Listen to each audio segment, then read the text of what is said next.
Everybody that's listening, welcome to Rock and Recovery. I'm your host, Jay. Today we've got a special guest named Matthew Thompson out of Louisiana. We're going to talk about how his life went down into addiction, down a dark hole, and how he's recovered and making an effort to better his life daily. Again, like and subscribe. This is Jay, and here we go. Hey, what's going on, Matt? How's it going? How you doing, Mr. J?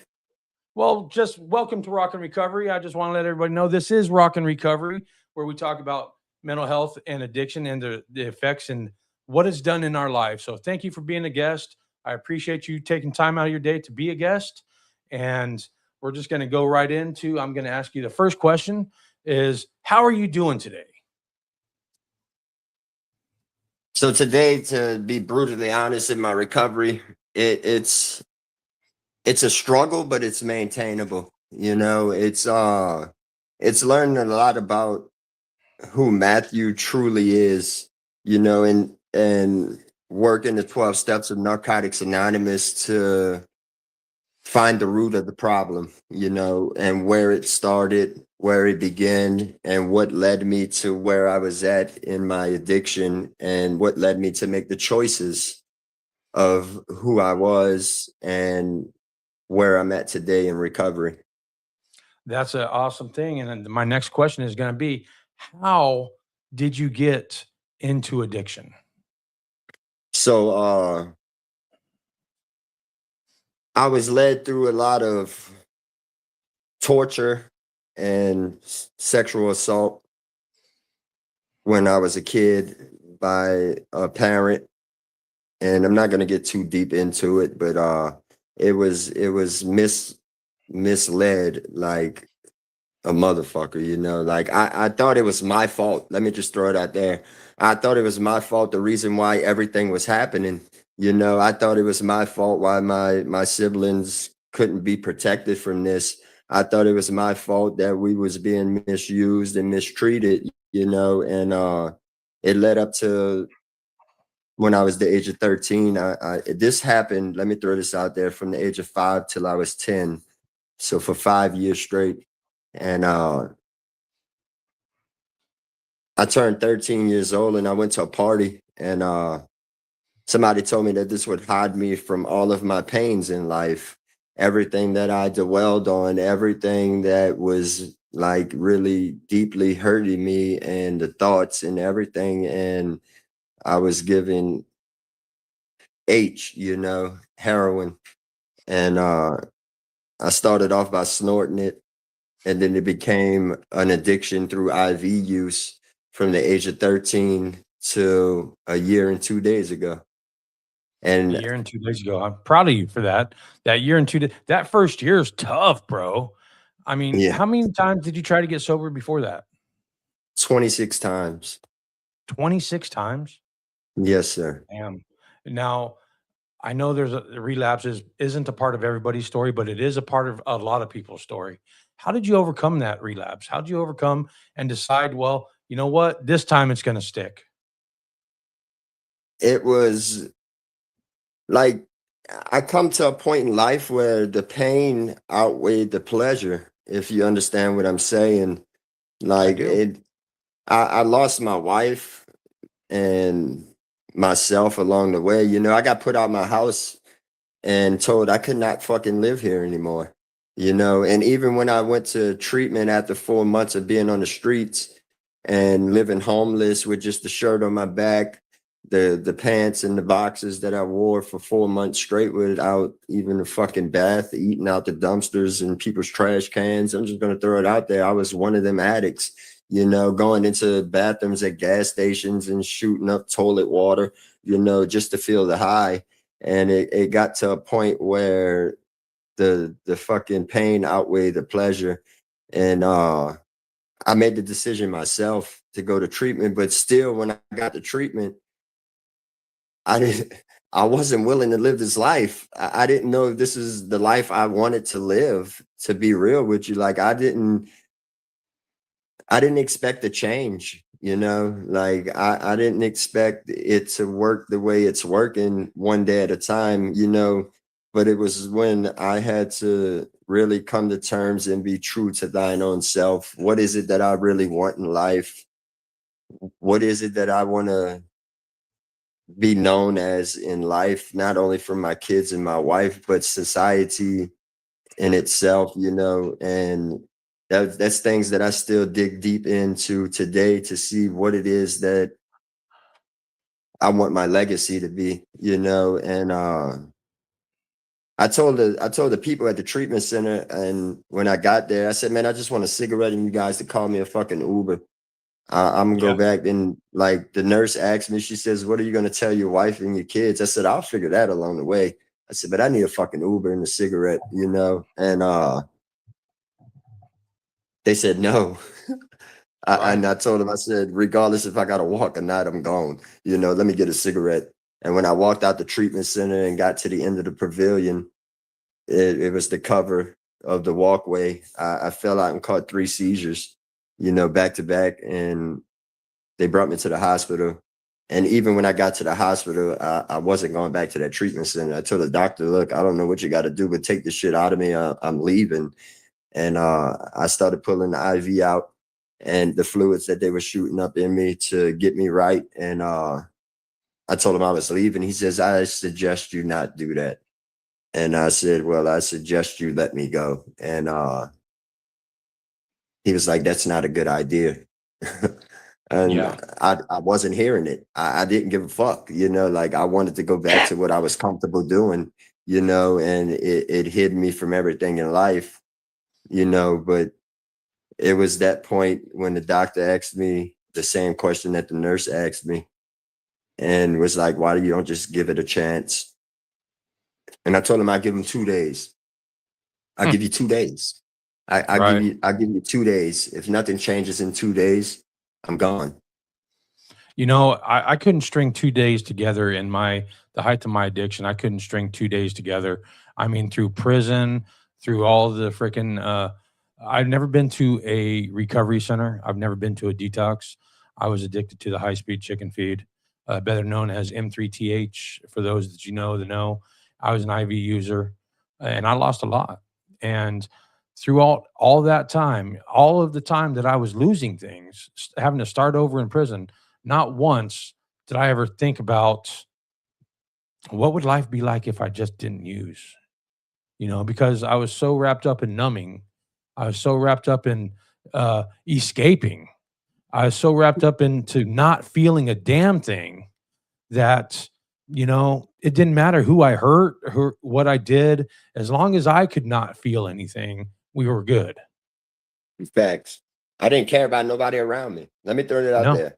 As long as I got what I wanted, when I wanted it, how I wanted it, I could care less about anybody else around me. Who are you? You know, Yeah. like that's really how I looked at it. Who the fuck are you? I need what I need. I don't care about you, you know. And that's big facts, you know. And that's big facts. And it it was insanely but crazy that I looked at life like that. I look at life totally different today. Let me just throw that in. We'll get to that. But and that's real shit. Like my here, not perfect. I'm from fucking perfect, but it's progress, perfection. You know, Right. spiritual progress. So I know you touched on the program that you work. I'm guessing that it's probably an NA program. Yes, sir. I do work the 12 steps of Narcotics Anonymous. How far have you gone in that? Have you done all your 12 steps yet, or have you? How Well, many times have you done them? If you've done them, I've done the steps in AA. I started this program in Alcoholics Anonymous, and I've worked the steps over there. But I had sponsees too, you know, and I had to pass the sponsees along to a member of AA, and I now work the 12 steps of Narcotics Anonymous.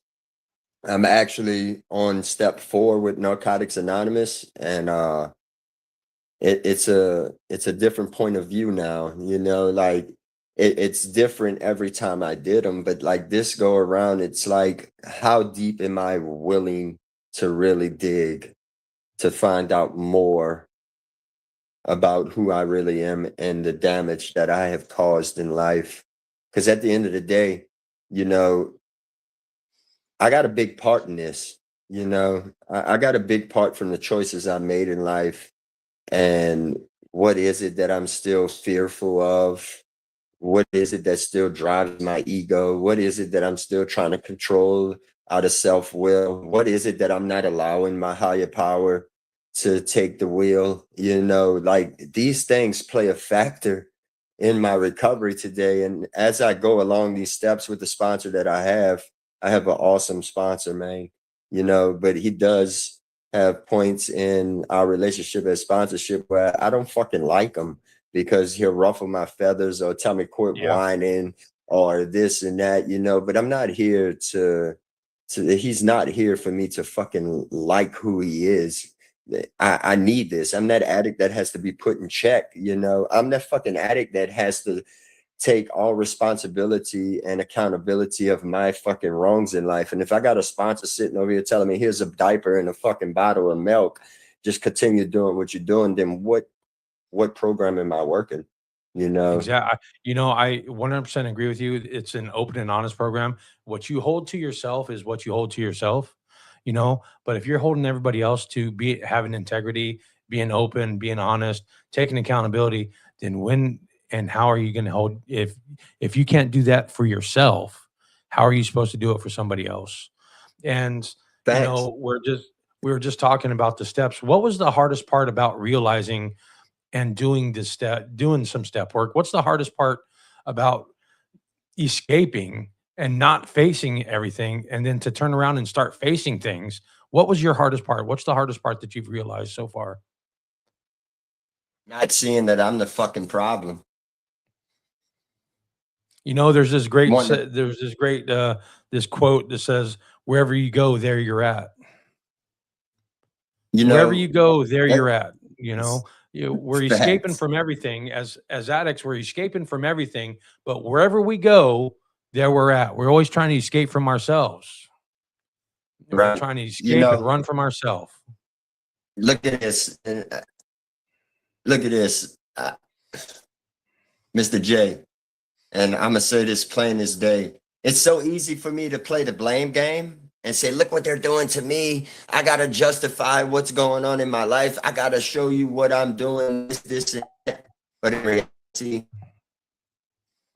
I'm to believe that actions do speak words. It's not what I could prove to you in living. We got some technical difficulty with Matt on his phone right now. He's froze on my screen, but he's coming back. Here he comes. So you broke up a little bit on that last on that last So I can, like, I'm gonna reset it. I could play the blame game. I can justify. I can look what I'm doing in life, this, and that, but at the end of the day, it's about the actions meeting my feet. It's about how I'm living today, not what I could prove to anybody. Absolutely. That's a fact. And another thing is, I know the roads that we have gone down, having the harm that we've done to others, the harms that we've done to ourselves. How do you get over that? You want me to- Yes. You can hear What's me? that? Okay, I I can hear say you now. you want me to be honest with you or blow smoke up your ass? Be honest. I'm still learning how to get over that. I'm still learning that in my recovery, how to let things go, how to let bygones be bygones. That's one thing I'm learning in my recovery today is the willingness to let my higher power take all control and do his work in my life, and accepting it for what it is instead of for what I want it to be. And what does that look like for you? It's a work in progress. It's hard. It really is. I'm not going to sit here and tell you it's easy. It's fucking hard because I feel like everybody should just hear me out, everybody should just listen to my side of the story, but there's there's a bigger factor in there, and it's this thing called irrational thinking, or delusions. I'm a recovering addict, an alcoholic. I never once thought that I would be a perfect person in life. Like, I always knew that I was a fuck up from a fuck up from a fuck up. But what this fuck up does today to change my life is what really sets the legacy in life today. Absolutely. I 100% agree with you.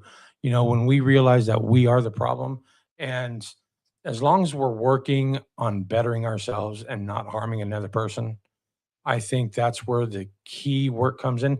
I am not an expert. I have done the steps, not the 12 steps, but I worked Celebrate Recovery.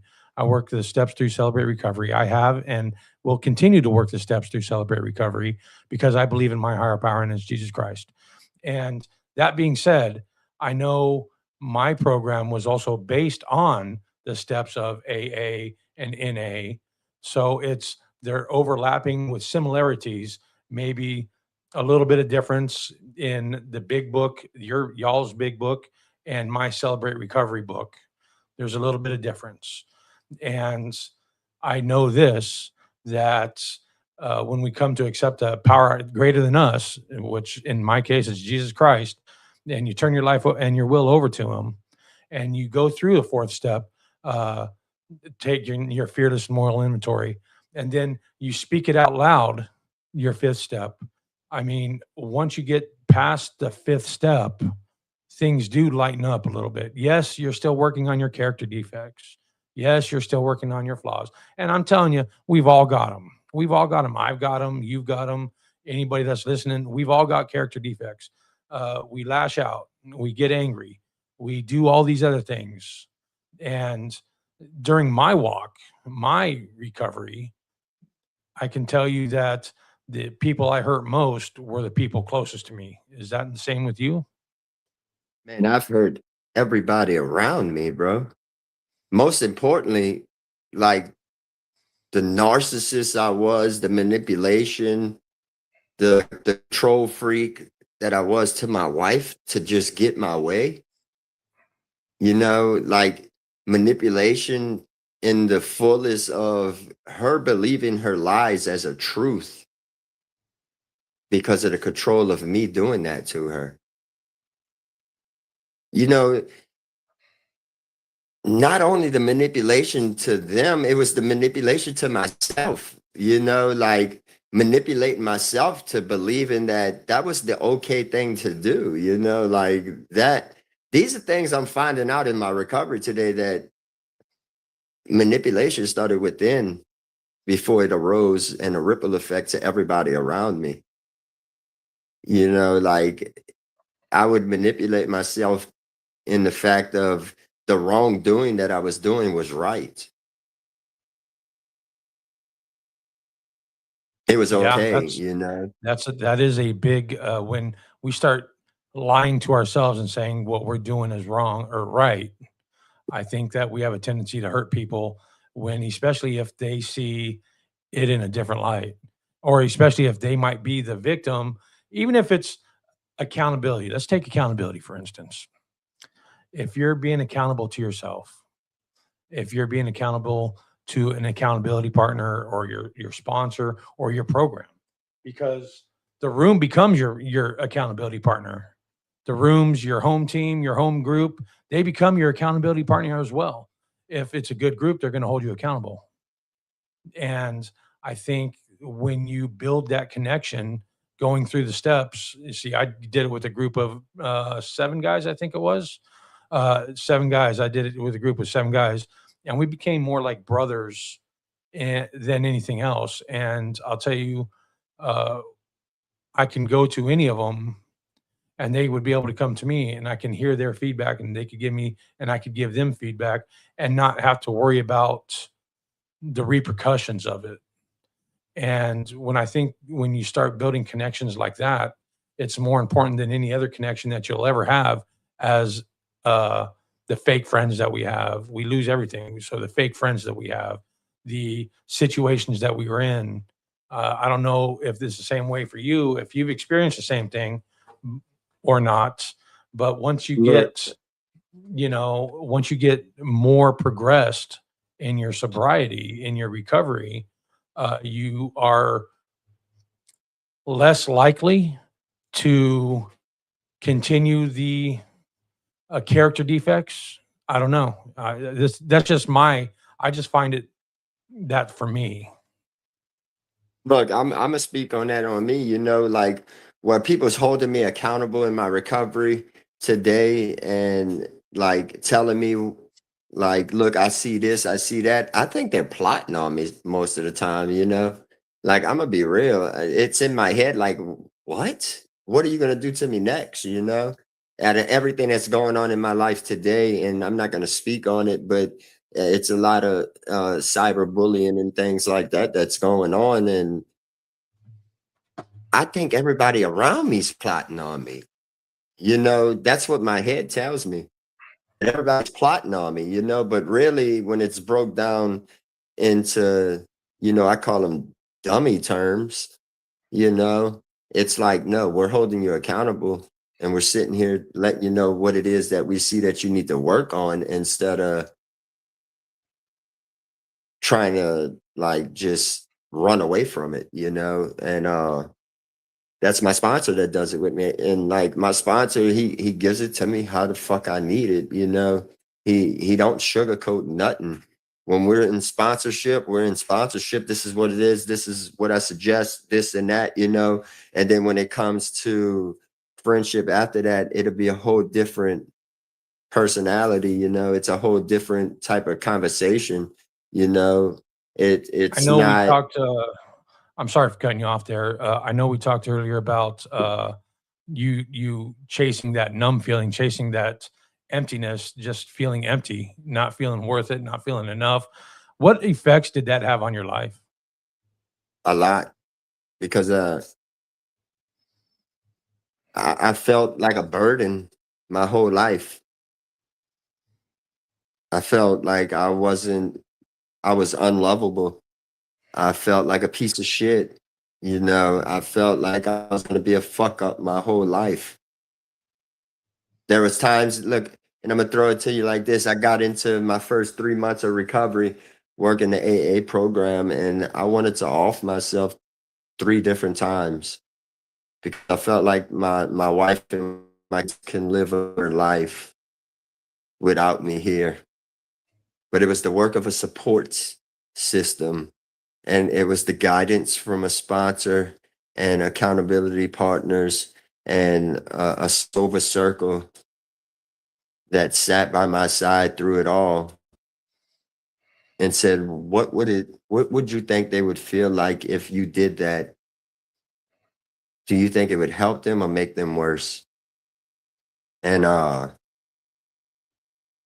had to understand that it wouldn't have did no better. It wouldn't it would have made them mentally messed up more, like uh yeah, I couldn't imagine what it would have made them feel like. I just know the people that I have in my life today, my wife, my kids, and the friends and the family that I do have in my life today, they enlighten me on the good that I do and tell me that they're proud of me daily. That's something I've never heard in life until I got into recovery. I've never once heard somebody say, "Oh, I'm proud of you. You're doing good things." I didn't know what that was, you know, to being in recovery today, to having a support system all over the United States, not just in Louisiana, all over the United States, What you decided? know. What was the deciding factor for you to get and remain sober? I mean, I know you did a lot of prison time, you did street time, you're on the streets. None of that deterred you. So what was the deciding factor this time? The joy in my wife and my kids' eyes. I'm just gonna give it to you like I see it. The joy that I see in my wife and my kids' eyes when they wake up every day and see me present in their life, something I get to do today, and don't have to worry about calling 911 or running the streets looking for me. You know, that motivates me to stay doing what I'm doing today. Most importantly, I can love myself today. I can love myself today. When I look in the mirror and I look in the mirror and I don't see what I'm supposed to see yet, at the end of the day, I still love who I am and who I'm becoming, you know, and it's the unconditional love from the people around me that keeps me motivated and inspired to keep doing what I'm doing no matter what. I like that answer. How hard was it to face uh, situations, uncontrollable situations? How hard is it to face those situations, whether it be from people, places, things, whatever? How hard is it for you to face that now without reverting into what you used to do instead of what you're doing now? How hard is it when you get negative feedback or just negative people in your life to not relapse in anger or in action, not what necessarily with the substance, but not relapse in action or anger or the way you used to do things? How hard is that for you, and how do you work through that? It's fucking hard. I'm just going to say it straight like that. It's hard. And a lot of phone calls to my sponsor and a support network, you know, like, because that's what's going on in my life today. You know, it's a lot of cyberbullying and a lot of negative feedback behind what I'm doing in my recovery and with the community that I have at Recovery Safe Spot on TikTok. And it's now a legal organization called Safe Recovery, where I could do mission work and outreach and things like that. And I can motivational speak at schools and stuff too. There's a lot of things that I could do with it. But the negative feedback, it's hard to hold back. And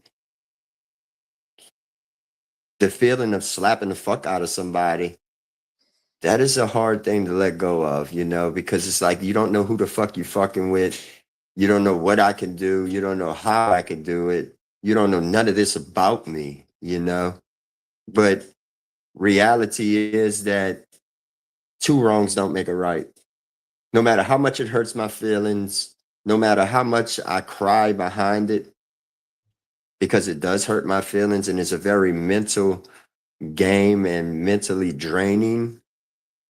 I keep pushing forward because I look at the blessings that's already happened for me, the mountains that have been moved in my recovery in this last year,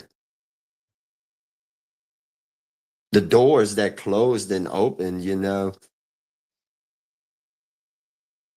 the success that I have already, you know, that's what keeps me from doing it. Because I can lose all that in a matter of seconds if I handled it my way. I will diminish everything in a matter of seconds if I was to handle it the way that I feel I should handle it, instead of trusting the process, my higher power, and living this structured life that I live today in the 12 Steps of Narcotics Anonymous. I got a life because of this program, man. Like, I do. I have a life today because of this. So going forward, so after you got out of prison, how long did it take you after you got out of prison to start getting this over? I got off of 15 years of federal paper after going in and out, February 19th of 2025. So you didn't do it all together at one time? No, Okay. I did a long stint at one time. Yes, I did. I did 8 years off a 12-year sentence and did the rest on parole. And it was a 27-year sentence total. And I had to do a lot of it before I got out. Did I have 8 a years. I have a viewer in the comment that would like to know how do steps 3 and 7 relate to each other? How do steps 3 and 7 relate to each other? So 3 is coming to the understanding of me and my higher power to my understanding. It's believing in a higher power to the understand the as I understand it. All right. And step 7 is no different than it. It's giving my will and my life over to the care of God, you know? It's believing that God's gonna remove the shortcomings and he's gonna and let me throw this out, as the shortcomings come up, I have to be willing to give them over. If I give them over and I pick them right back up, where is me living God's will at? That's still me controlling the situation and living under my own will. So for Celebrate Recovery, it's almost the same thing. It's turning your life, your life's becoming manageable and you're willing to believe in a higher power and turn your life over to a higher power. And the step 7 is the same thing. And CR is that you've made a conscious effort to turn your life and will over to God and believe that He's going to take care of work on you, your character defects. And But it says whatever the case may and be. it's a But my personal practice. belief on the two. Now, in step 3, I've always had God. I just turned my back on Him, and it wasn't until I made an effort to admit that until I recognized it in myself that my life was unmanageable and I couldn't do it, then there was never going to be any type of turning my life over to God because I always thought that I was my own God. I was in control of my life, that I was, the driver of this car, and it wasn't until the basic saying, let go, let God. And when no one I can answers, still Jay, I could still do that in my recovery. I could still feel like I could control that will and God, I can do it in my recovery. It's the surrender daily that I have to do daily. If it's 3, 4 times a day to trust and believe. yeah. And there's times that I think we have all come out of uh what I spelled prayer wrong. Okay, I didn't spell prayer. Oh, I'm responding to a person in my comments. I didn't spell prayer, but you know, uh, uh, however, back to what I was saying is I have you like you were just saying you have to make a daily conscious effort to turn your life daily over to the will of God. And yeah, somebody asked what happens when no one answers. The answer's in the actions. The answer's in Facts. the day-to-day actions and interactions. The answer's in maybe the people you come into contact with that have noticed. For me, anyway, uh, that's the action. That's the answer. The answer is that I'm still here. I'm still breathing. I'm still not an addict. I'm still an addict, but I'm a recovering one. The answer is when when you don't hear the answer, look in the mirror. There's the answer. Facts. It's people around me too. Like I feel, and this is just my belief, I feel that the people that are around me in life is the message that God's sending to me, the things. Now, look, there's lessons in negativity and positivity. There's lessons in both. But I feel the people around me are the vessel of God that is speaking to me to show me what it is that I need to work on as them being mirrors, because if I spot it, I got it. Am I lying? If I spot it, I got it. Because just where I'm spotting something in one person, I'm pointing one finger at them, there's 3 fingers pointing back at is it that I have to work on 3 times more than what I'm spotting in them people. I agree. It's hard to realize that when you are talking to people that you might not agree with, and you do let the habit of reacting instead of responding happen all the when that happens, it's because there's something in you that you're mad at still. I absolutely 100% agree with that. And Like, yeah, because I'm quick. I could be quick to react than respond. Responding's for me. Halting, right, hungry, angry, reacting. lonely, tired. Yeah, Facts. You know, reacting is me feeling like I feel like I have to show them what it is. You know, reacting is like I feel like I have something to prove. You know, at the end of the day, I don't have nothing to prove. Just be who I am. there you go. And so now that you've gotten out of prison, how long did it take you to get sober? Fuck. Fucking I got sober July 12th of 2025. I got off of federal paper after going in on violations, doing a reentry program, this and that, pushing the time back, pushing the time back, you know. Uh July 12th of 2025, I got clean. I got off of federal paper February 19th of 2025. So basically my whole life, bro. Okay. So you got out of prison when in 22 or 25? I got out of I went in when I was 17. I got out when I was 25. Oh, when you were 25. When I was So this 25 last years old, I so got out. and you just got off paper? February 19th of 2025. I got off 2 years early. Okay, fuck yeah, hell yeah, that's awesome. And since that day that you got off paper, you've been clean and sober? July 12th, I got clean and been clean since. That's fucking amazing right there. That's and have you been doing work ever since that day, or what have you done since life after prison? What does that look like for you? I've been working the 12 steps since I started my recovery. I started in AA, like I said earlier, and I swapped fellowships to NA. Like like a month and a half ago, I swapped to NA. But it's hard for me to find a job. Like I put in applications every freaking day, 3 to 10 applications. I got a phone call from Like, a lawn care company and ain't hear back from them yet. But I just started an organization called Safe Recovery. And it's a legal, legitimate organization.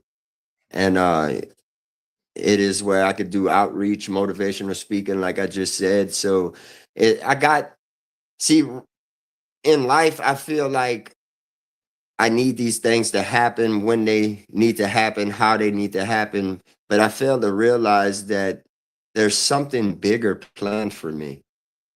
You know, I don't want to see that at the time because I want it to happen because I got kids and a wife to take care of and help pay bills and this and that, you know, but maybe it's my higher power telling me, be patient. I have something more better planned for you, you know. And I started this process with the organization that I just got completed yesterday and signed the final piece of paperwork and like can start doing it now. I started that 2 months ago. And it's done. It's ready to go. I can start doing the work with it now. You know, doing outreach, going to schools and speaking, whatever it is that I want to do with it, you know. And I am the president and the founder of it. I don't have no members yet. Let me say that yet. But I am the only person on there right now. And whoever comes along with me could come along with me and work in the streets with me or do whatever it is that we do. But I do have a legal, legitimate organization now called Safe Recovery, and it covers the platforms that I have with TikTok and Facebook to work all recovery safe spot. So that's what you do It's is so trade. recovery safe spot. Is what I do on TikTok. Safe recovery is what I do in the streets. No, it's not harm reduction. None of that. I don't have nothing against harm reduction and stuff, but the program that I work, I have to be complete abstinence of all things. I don't judge nobody for their recovery walk, none of that.